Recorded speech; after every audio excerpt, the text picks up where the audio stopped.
आइए आज हम क्वेश्चन नंबर 8 देखते हैं।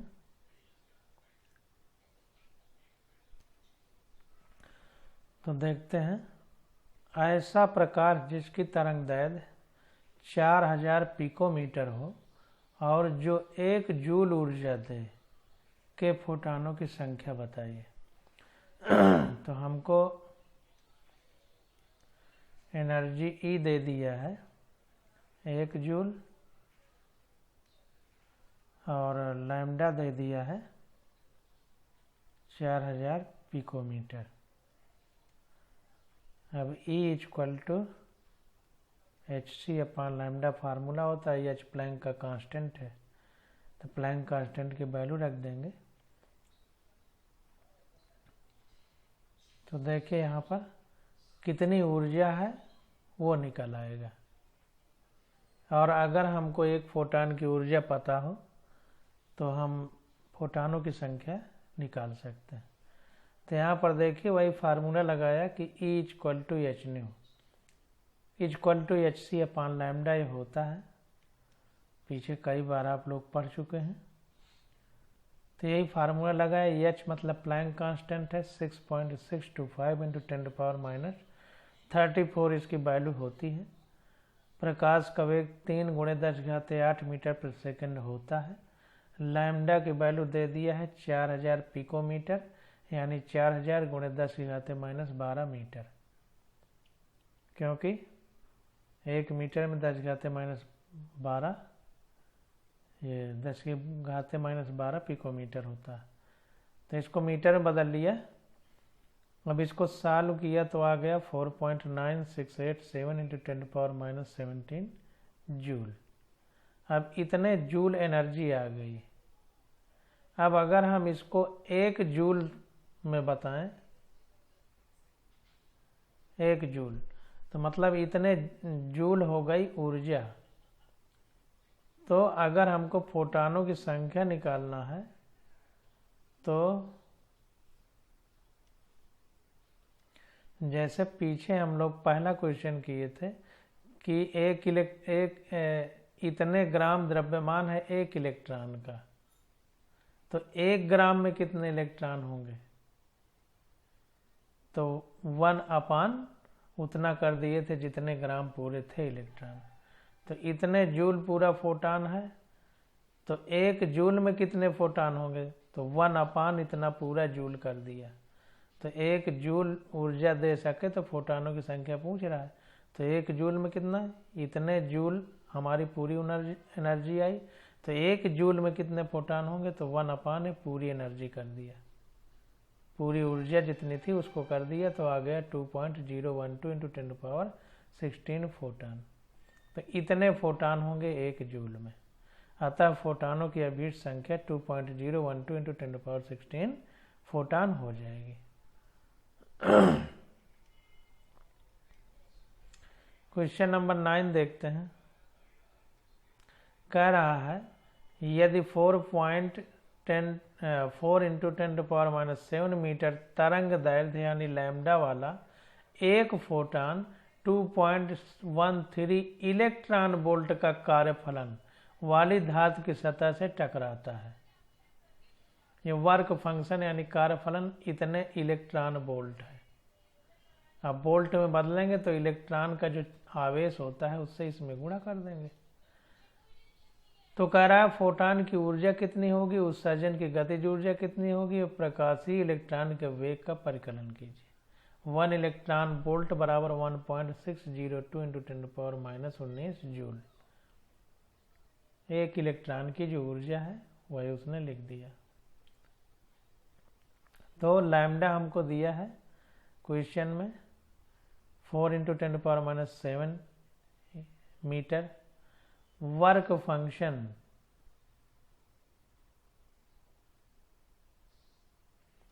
फंक्शन देखिए दे दिया है। कार्य फलन को ही अंग्रेजी में वर्क फंक्शन या W0 कहते हैं।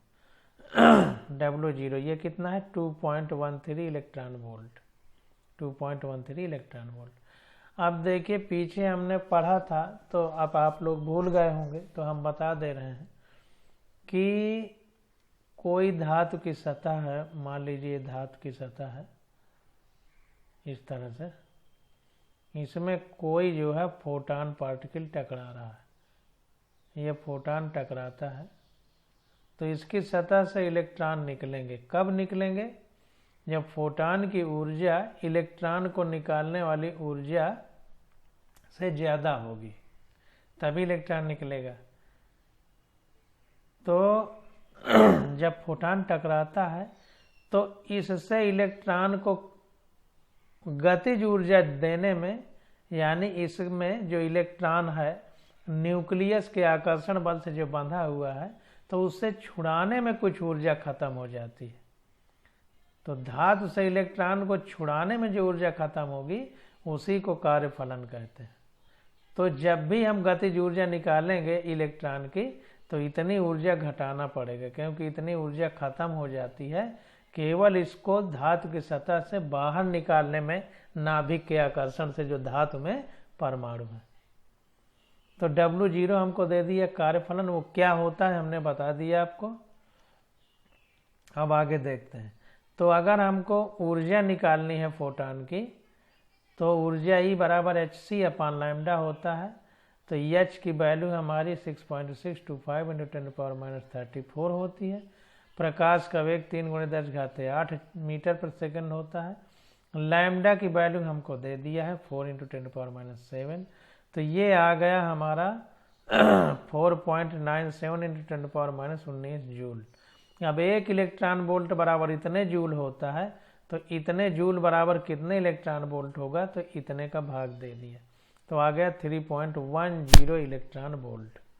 अब फोटॉन की ऊर्जा निकल के आ गई 3.10 इलेक्ट्रॉन वोल्ट। इतनी ऊर्जा से फोटॉन उस धातु की सतह पर टकराएगा।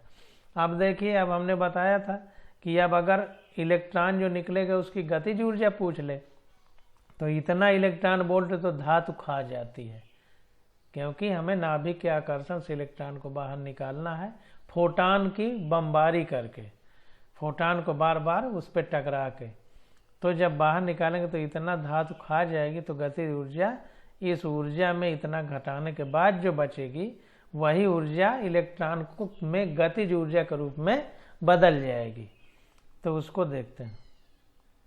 तो ये देखिए, इसीलिए गतिज ऊर्जा बराबर U माइनस W0 कर दिया।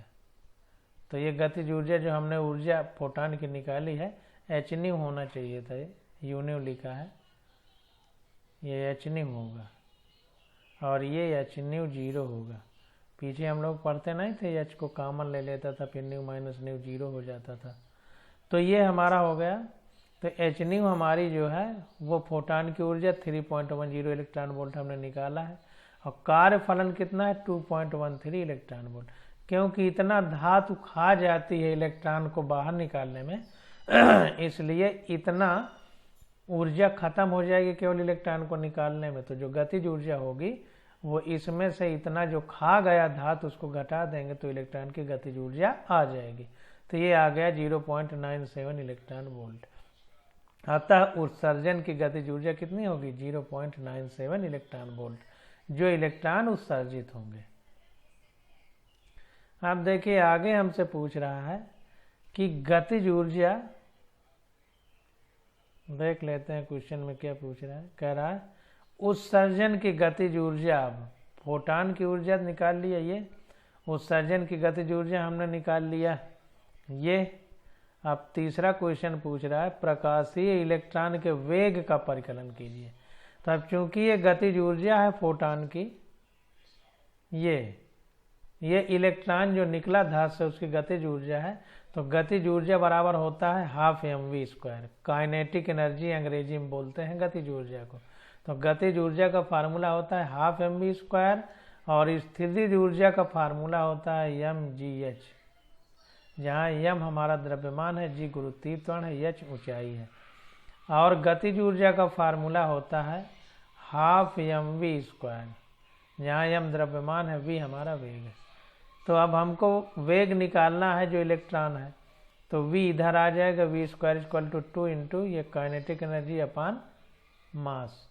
तो v = अब ये स्क्वायर हटाएंगे तो पूरा अंडर रूट हो जाएगा, अब अंडर रूट हो गया 2 इंटू काइनेटिक एनर्जी इतनी है इलेक्ट्रॉन की 0.97 इंटू अब एक इलेक्ट्रॉन का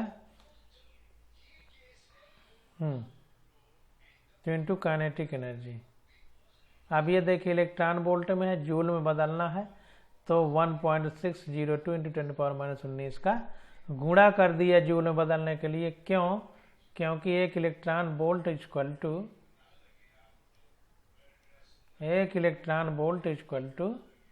1.602 इंटू 10⁻⁻19 जूल होता है, इसलिए जूल में बदलने के लिए उसने इतने का गुणा किया अपान। अब यहाँ पर इलेक्ट्रॉन का द्रव्यमान हमने बताया था, आपको याद करना पड़ेगा, तो याद करने के बाद लिखेंगे 9.1 इंटू 10⁻31 किलोग्राम होता है।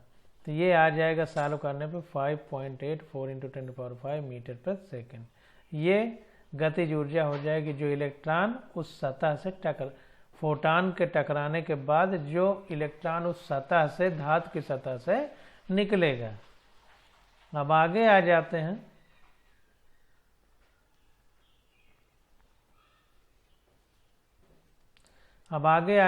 अब देखिए आगे कह रहा है कि सोडियम परमाणु के आयनन के लिए 242 नैनोमीटर तरंगदैर्घ्य की विद्युत चुंबकीय विकिरण पर्याप्त होती है। तो सोडियम परमाणु है, उसके आयनन के लिए, तो आयन बनाने का मतलब क्या है? सोडियम परमाणु उदासीन है।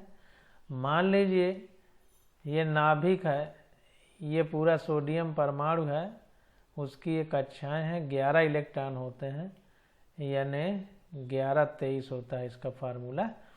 तो ये बाहरी कक्षा का जो इलेक्ट्रॉन है, ये जब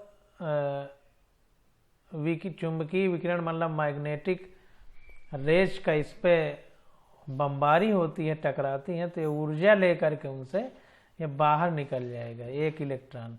जब एक इलेक्ट्रॉन बाहर निकल जाएगा तो इसमें 10 बचेंगे, मतलब एक की कमी हो जाएगी। तो जब कमी होती है तो उसको प्लस से दिखाते हैं, और जब अधिकता होती है तो माइनस से, तो ये यानी प्लस बन जाएगा। तो एक इलेक्ट्रॉन इसकी बाहरी कक्षा से निकलेगा चुंबकीय विकिरण के इसमें बमबारी से, तो ये Na अब कहा जाएगा आयन, और ये आयन बनाने की प्रक्रिया को आयनन या अंग्रेजी में आयोनाइजेशन कहते हैं। तो वही कह रहा है आयनन।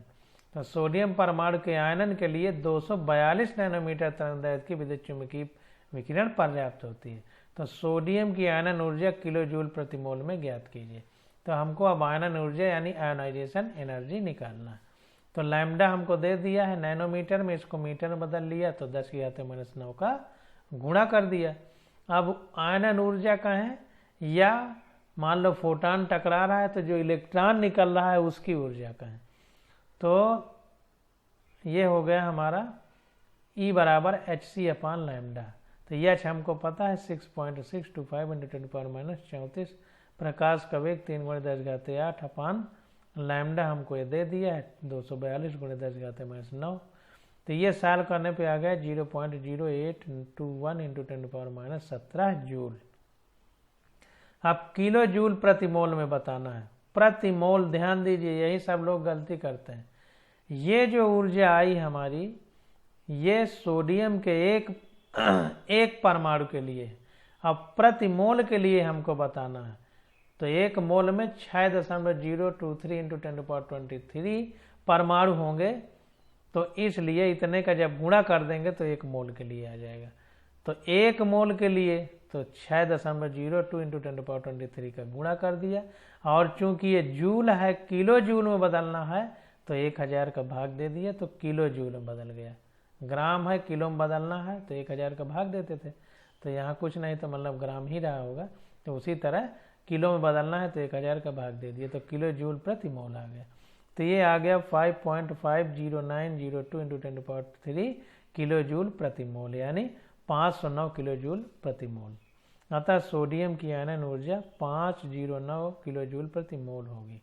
तो इतना जूल ऊर्जा अगर सोडियम के आयन से सोडियम के परमाणु से टकराएगी तभी इलेक्ट्रॉन निकलेगा। तो उसको आयन बनाने की, यानी सोडियम के उदासीन परमाणु को आयन बनाने के लिए इतनी ऊर्जा की जरूरत पड़ेगी, मतलब इतना ऊर्जा होगी तभी इलेक्ट्रॉन निकलेगा। आगे देखते हैं, कह रहा है 25 वाट का एक बल्ब 0.57 नैनोमीटर तरंग दैर्ध्य वाले पीले रंग का एक वर्णीय यानी मोनोक्रोमिक मतलब एक ही कलर है उस प्रकाश में, तो एक वर्णीय प्रकाश उत्पन्न करता है। प्रति सेकंड क्वांटा के उत्सर्जन की दर क्या होगी, मतलब प्रति सेकंड कितने फोटान निकलेंगे। क्वांटा का मतलब फोटान, फोटान को ही क्वांटा कहते हैं। तो इसको देखते हैं। तो देखिए जो जो हमें दे दिया उसको पहले लिख लेते हैं। तरंग दैर्ध्य दे दिया यानी वेवलेंथ, तो लैम्डा बराबर 0.57 mu N, mu M, M होना चाहिए था मीटर में, गलत लिखा है म्यू एम। तो अब इसको मीटर में बदलेंगे तो माइक्रोन को मीटर में बदलेंगे तो 0.57 × 10⁻⁷ मीटर हो जाएगा।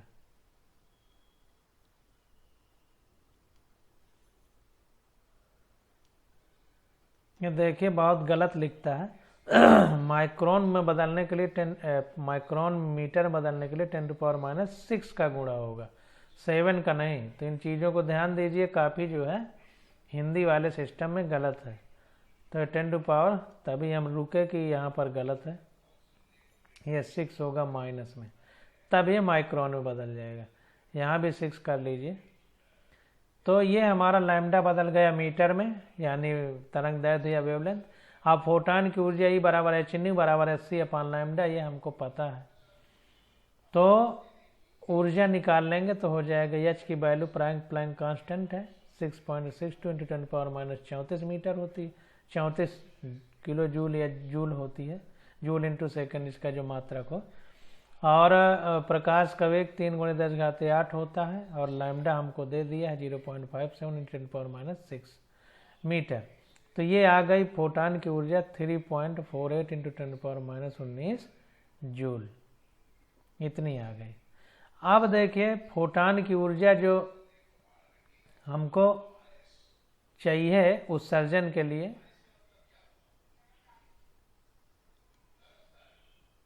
मतलब इतने तरंग दैर्ध्य वाले फोटान की ऊर्जा निकल आई। अब वो कह रहा है 25 वाट का एक बल्ब है 25 वाट का, तो 25 वाट का है या 25 जूल प्रति सेकंड का है, एक ही बात है।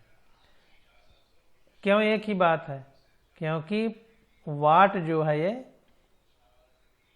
पावर का मात्रक है, पावर, यूनिट ऑफ पावर है। इसको हिंदी में बोलेंगे शक्ति का मात्रक, ये शक्ति का मात्रक है। और P = W/T होता है, ये हमारा कार्य है, कार्य को जूल में लिखते हैं और समय को सेकंड में, इसीलिए जूल बटे सेकंड या जूल, सेकंड ऊपर जाएगा तो जूल इंटू सेकंड 1 इनवर्स हो जाएगा। तो इसीलिए 25 वाट का है या 25 जूल प्रति सेकंड या जूल सेकंड की पावर -1 का है, एक ही बात है। अब देखते हैं, अब प्रति सेकंड क्वांटा की दर, एक फोटान का जो तरंग दैर्ध्य है, एक फोटान की जो ऊर्जा है वो हमने निकाल लिया इतना, तो 25 जूल इंटू सेकंड में कितने फोटान होंगे, तो एक फोटान की जो ऊर्जा है उसका भाग दे देंगे तो फोटानों की संख्या निकल आएगी। तो 25 जूल इंटू सेकंड पूरा है, एक फोटान की ऊर्जा इतना है, भाग दिया तो आ गया 7.18 × 10⁻⁹ प्रति सेकंड, मतलब इतने फोटान प्रति सेकंड टकराएंगे। अगर 25 वाट का बल्ब जलाया जाए तो किसी सतह से इतने तरंग दैर्ध्य के 7.18 × 10⁻⁹, मतलब उस बल्ब से टकराएंगे नहीं, 25 वाट के बल्ब से 0.57 माइक्रोमीटर तरंग दैर्ध्य के एक वर्णीय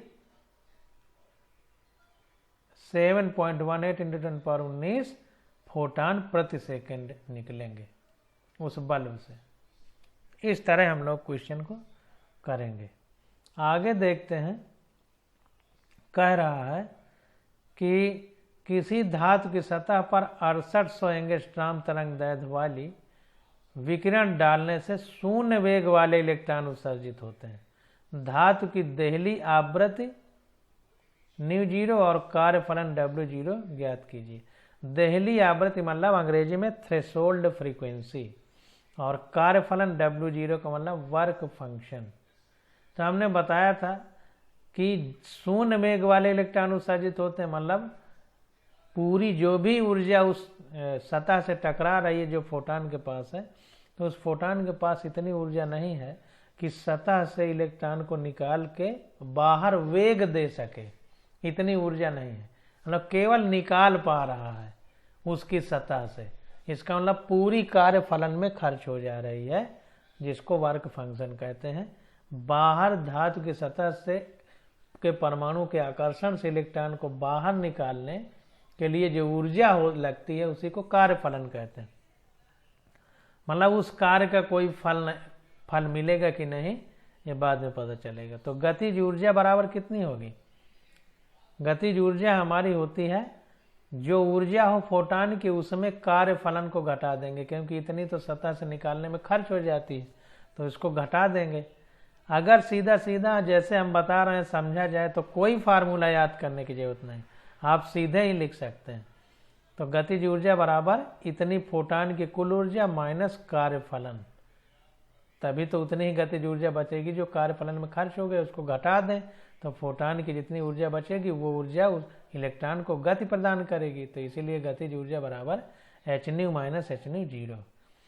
तो अब वेग कह रहा है शून्य है इलेक्ट्रॉन का, इसका मतलब उसकी गतिज ऊर्जा शून्य है, तो इसलिए काइनेटिक एनर्जी या गतिज ऊर्जा बराबर शून्य लिख दिया। तो यहाँ पर शून्य लिख देंगे, तो यहाँ पर शून्य लिख दिया, H कॉमन ले लिया, ν माइनस ν0 भीतर ब्रैकेट में आ जाएंगे। तो ν0 बराबर C अपान लैम्डा, ν0 बराबर C अपान लैम्डा। ये फार्मूला याद कर लीजिए, बहुत बार आया है, पीछे भी बहुत बार आया है। ये E इक्वल टू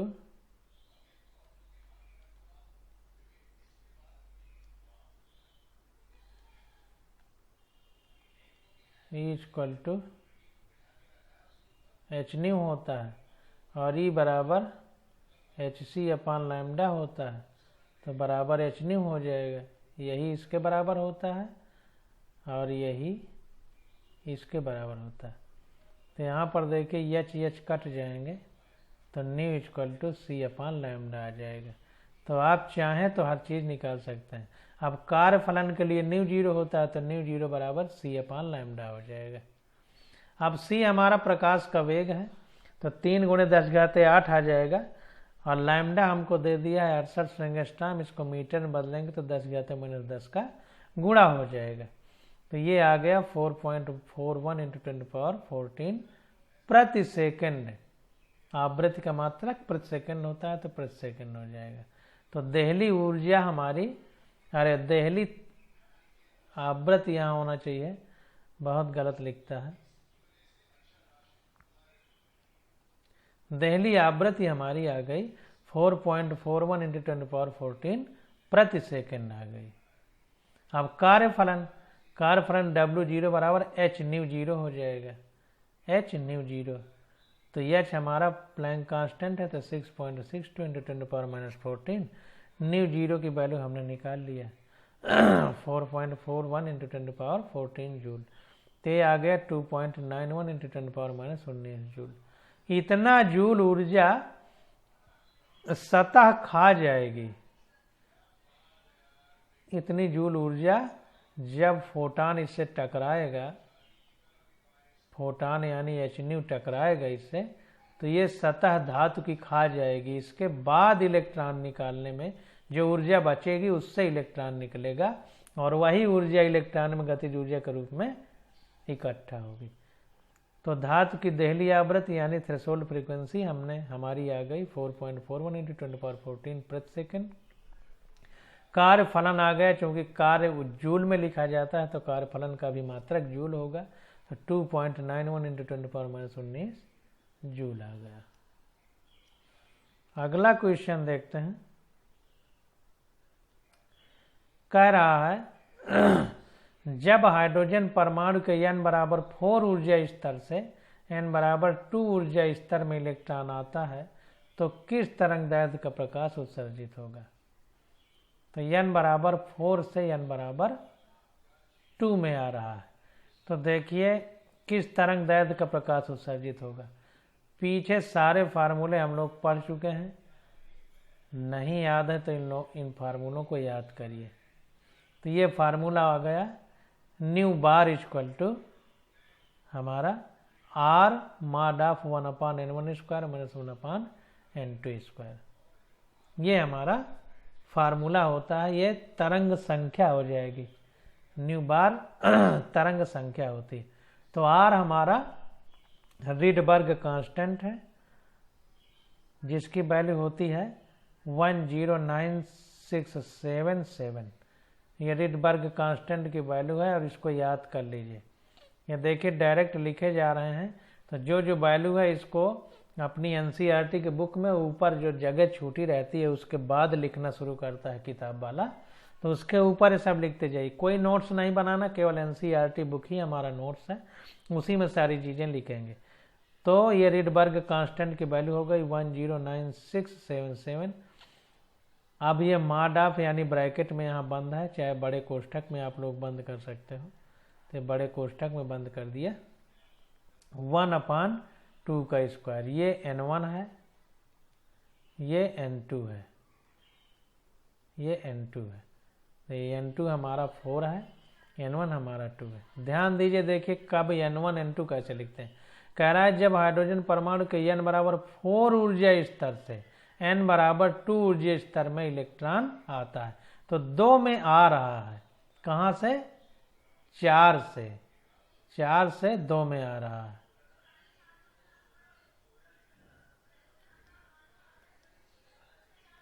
तो देखिए वहाँ हिंदी वाली बुक में n1 n2 लिखा है, इसमें और अच्छा क्लियर कर दिया है अंग्रेजी वाली सॉल्यूशन में। आप ni nf लिखिए, तो n 4 से 2 में आ रहा है, तो 4 हमारा इनिशियल हो गया, तो इसको ni कह देंगे, और 2 में आ रहा है तो फाइनल 2 में आ रहा है तो इसको nf लिख दिया। तो इस तरह से हमको ज़्यादा अच्छे से याद हो सकता है, तो इस तरीके से आप लोग भी समझिए।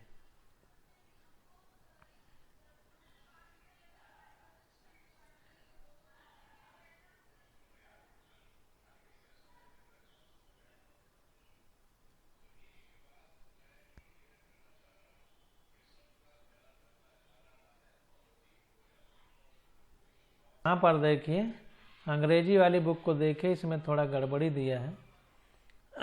तो E बराबर यहाँ पर देखिए फार्मूला ये हो जाएगा हमारा,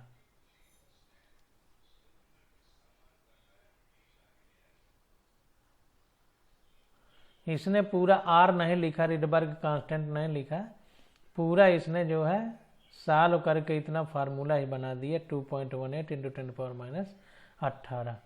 तो 1/n इनिशियल का स्क्वायर माइनस 1/n फाइनल का स्क्वायर।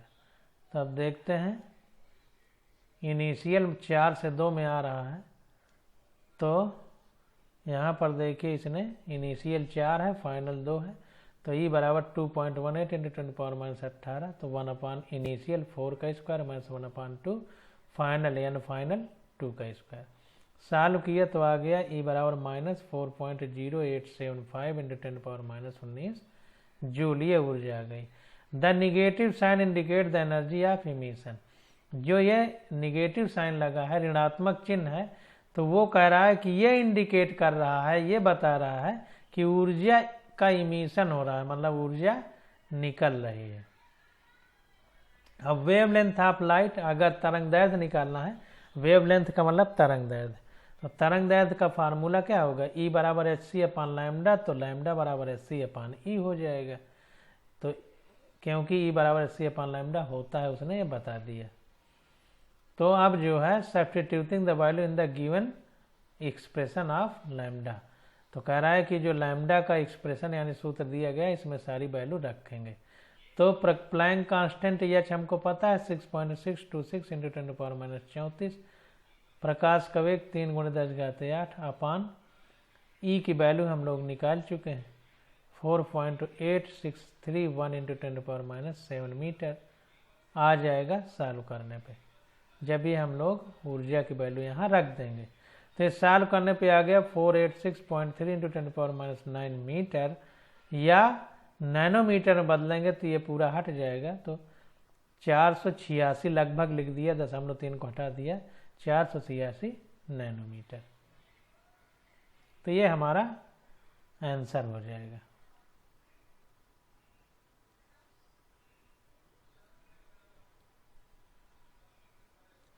अब इसने रिडबर्ग कांस्टेंट लिख के रखा है, फिर उसकी वैल्यू रखा है, और N1 N2 लिखा है। N1 को जिसमें आ रहा है N1 माना है, जहाँ से आ रहा है उसको N2 माना, सॉल्व किया है। वैसे ही इसने भी निकाला है, यहाँ से जो है न्यू जो तरंग संख्या है उसको निकाल लिया है, ये भी सही किया है। तरंग संख्या निकाल लिया, और लैम्डा बराबर 1/, तरंग संख्या होती है। देखिए यहाँ बार लिखना भूल गया, तरंग दैर्घ्य बराबर 1/, तरंग संख्या होती है। तो इसको 1/, में कर दिया तो आ गया 486 × 10⁻⁷ सेंटीमीटर। अब इसी को नैनोमीटर में बदलेगा तो 4. ये मीटर में बदलेगा तो 10⁻⁹ हो जाएगा। सेंटीमीटर में दिया 10⁻⁷, मीटर में बदलेगा 10⁻⁹ हो जाएगा। ये पूरा हटाएगा तो नैनोमीटर बचेगा। तो तरंग दैर्घ्य का प्रकाश आता है 486 नैनोमीटर तरंग दैर्घ्य का प्रकाश उत्सर्जित होगा।